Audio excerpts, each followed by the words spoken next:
Hello అందరికి, నేనైతే morning ఒక దగ్గరకైతే వెళ్తున్నాను. నేను యువహర్షిని మా అక్క అయితే వెళ్తున్నాము. ఆచి చూడంగానే మీకు అర్థమైపోయి ఉంటది మేము ఎక్కడికి వెళ్ళాము. కొండకైతే వచ్చేసాము.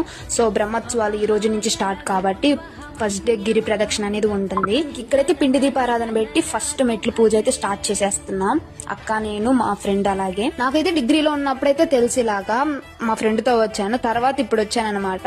బిట్రగుంటకి వెళ్తే తిరుమలకి వెళ్ళినంత ఫీలింగ్ అయితే వస్తుంది నాకైతే. మీకు కూడా అలానే అనిపిస్తుందా? అయితే కామెంట్ చేయండి. ఇంకా మా పూజ అయితే అయిపోయింది. ఇంకా మెట్లు పూజ అయితే స్టార్ట్ చేసేయాలి. మేము అలా మెట్లు పూజ స్టార్ట్ చేసామో లేదో మాకైతే స్వామి అయితే ఎదురొచ్చారు గిరి ప్రదక్షిణకి. ఇంకా మేము మెట్లు పూజ మొత్తం చేసుకున్న తర్వాత గిరి ప్రదక్షిణకి అయితే వెళ్ళాము. సో మెట్లు పూజ ఇక్కడ ఇలా ఉందంటే ఇంకా తిరుపతిలో అయితే వేరే లెవెల్లో ఉంటది.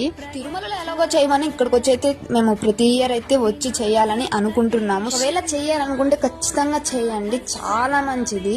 ఇంకా మా మెట్లు పూజ అయితే అయిపోయింది. సో పార్ట్ 2 లో అయితే గిరి ప్రదక్షిణ అయితే పెట్టేస్తాను. Bye bye.